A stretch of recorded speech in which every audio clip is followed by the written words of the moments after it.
Good day and welcome to the Daily News on Remo TV. I'm Naomi Oji. The federal government on Monday asked schools in the country to reopen for graduating pupils effective from August 4. It's also announced that this year's West African Senior School Certificate examination will commence on August 17. This was contained in a statement signed by the Director, Press and Public Relations, Federal Ministry of Education, Ben Gwong. In the statement titled Exit Classes to Reopen August 4th, the ministry said the agreed dates were part of the resolution reached after the consultative meeting with the education commissioners of the 36 states of the Federation and other stakeholders.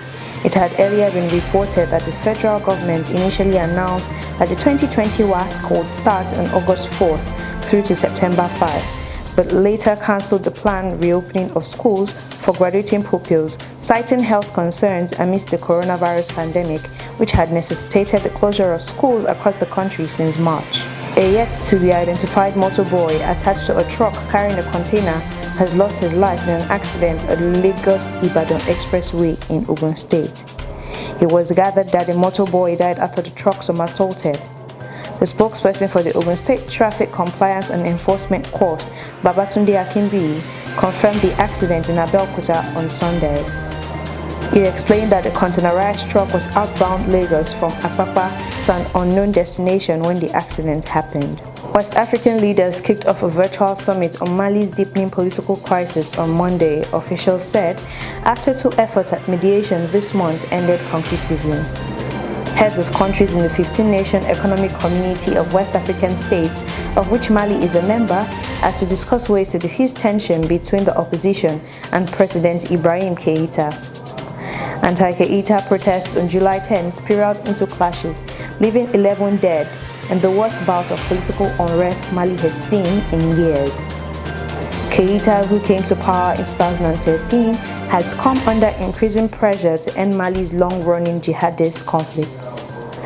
The poor nation of some 20 million people has been struggling to contain an insurgency that has driven hundreds of thousands of people from their homes since 2012, despite the presence of foreign troops.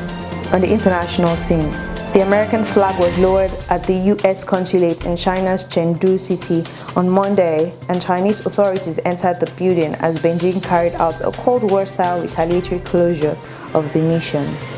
Earlier this morning, state broadcaster CCTV showed footage of the flag being lowered after diplomatic tensions soared between the two powers, with both alleging the other had endangered national security. Beijing later confirmed the consulate had closed at 10 a.m., that is 0200 GMT. The foreign ministry said in a statement, and I quote, "Afterwards, Chinese authorities entered through the front entrance and took it over," end of quote. Relations have deteriorated in recent weeks in an intensifying standoff, with the Chengdu mission Friday ordered to shut in retaliation for the forced closure of Beijing's consulate in Houston, Texas. Both consulates closed 72 hours after the order was made. On sports, several reports claim Napoli are on the verge of completing the signing of the Nigerian striker on a 5-year contract with an option of a year from the League One club for 60 million euros, which could rise to 81 million euros after a number of performance-related add-ons. But Guintoli says there is more work to be done before the Nigerian international player can be confirmed a Napoli player. Guintoli said, and I quote, "We need to reach an agreement with the new agent.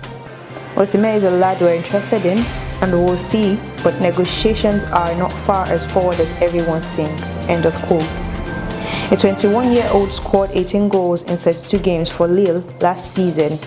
Should the deal be completed, it will be the most expensive signing in the history of the club and the highest transfer deal of the summer so far. On entertainment, reggae dancehall singer Patrick Okorie, better known as Patoranking, has released a list of successful candidates he has awarded full scholarships.